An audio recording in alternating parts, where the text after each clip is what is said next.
4 years ago, on the TED stage, I announced a company I was working with at the time called Odeo.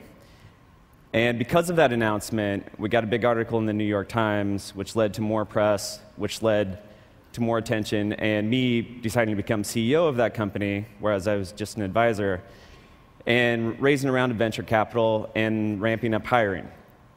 One of the guys I hired was an engineer named Jack Dorsey. And a year later, when we were trying to decide which way to go with Odeo, Jack presented an idea that he'd been tinkering around with for a number of years that was based around sending simple status updates to friends. We were also playing with SMS at the time at Odeo, so we kind of put two and two together. And in early 2006, we launched Twitter as a side project at Odeo. Now, it's hard to justify doing a side project at a startup where focus is so critical. But I had actually launched Blogger as a side project in my previous company, thinking it was just a little thing we'd do on the side. And it ended up taking over not only the company, but my life for the next 5 or 6 years. So I learned to kind of follow hunches, even though you can't necessarily justify them or know where they're going to go.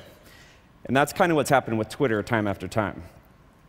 So for those of you unfamiliar, Twitter is based around a very simple, seemingly trivial concept.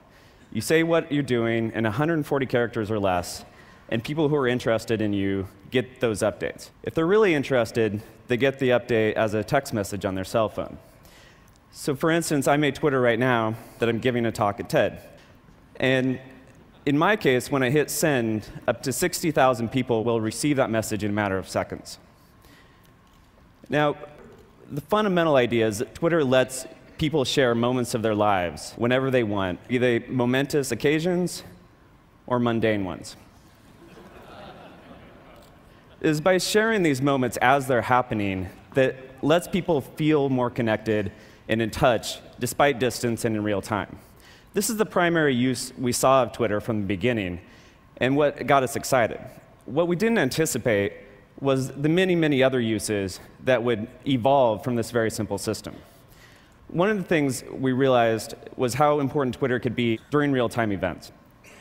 When the wildfires broke out in San Diego in October 2007, people turned to Twitter to report what was happening and to find information from neighbors about what was happening around them. But it wasn't just individuals. The LA Times actually turned to Twitter to dispense information as well and put a Twitter feed on their front page. And the LA Fire Department and Red Cross used it to dispense news and updates as well. At this event, dozens of people here are twittering, and thousands of people around the world are following along because they want to know what it feels like to be here and what's happening. Among the other interesting things that have cropped up is many things from businesses, from marketing and communications and predictable things to an insanely popular Korean barbecue taco truck that drives around LA and twitters where it stops, causing a line to form around the block.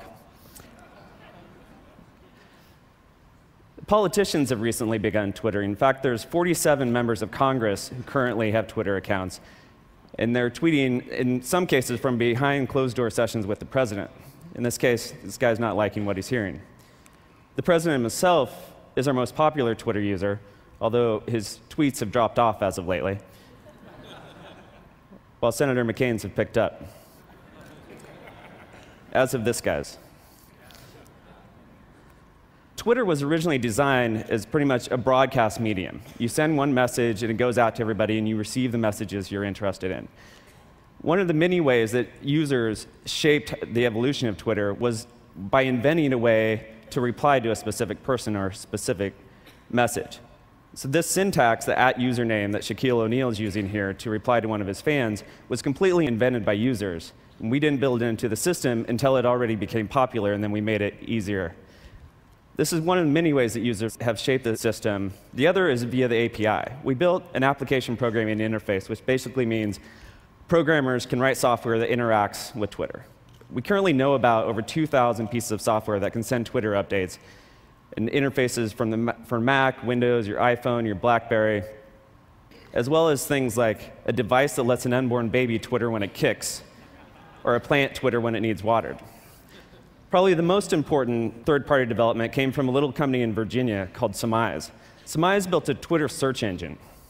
And they tapped into the fact that if you have millions of people around the world talking about what they're doing and what's happening around them, you have an incredible resource to find out what's happening among any topic or event while it's going on.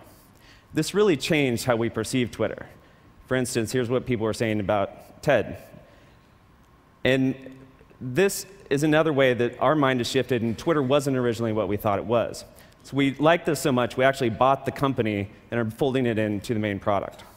And this is not only lets you view Twitters in different ways, but it introduces new use cases as well.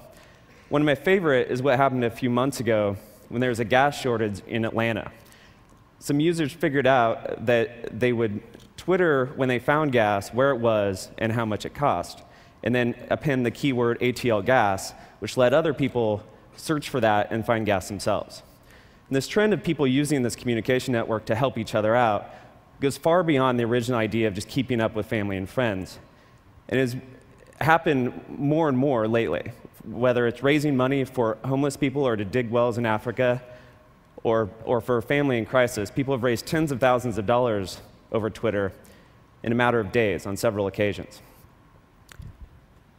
It seems like when you give people easier ways to share information, more good things happen. I have no idea what will happen next with Twitter, but I've learned to follow the hunch, but never assume where it will go. Thanks.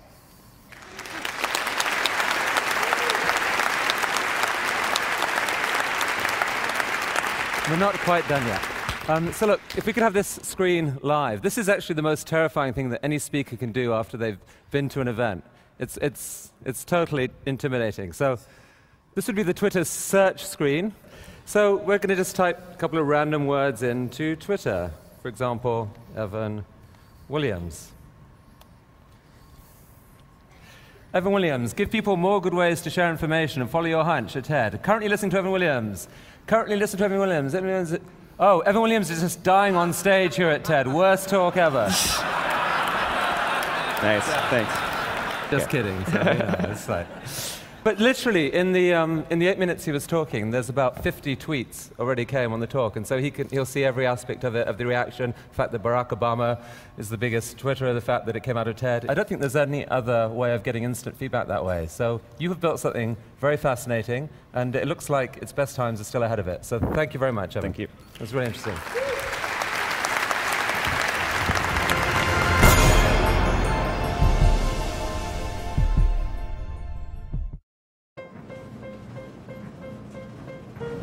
It says to wait till 10 p.m. It only takes what it needs. It's powered from far away. It talks with the others. With the smart grid, energy is more intelligent than ever. Now we can manage electricity more efficiently, save money by using energy at off-peak hours, and even distribute alternative energy from one part of the country to another, simply by listening to what the smart grid has to say. It says it's sunny in Arizona. The smart grid, it's all around us.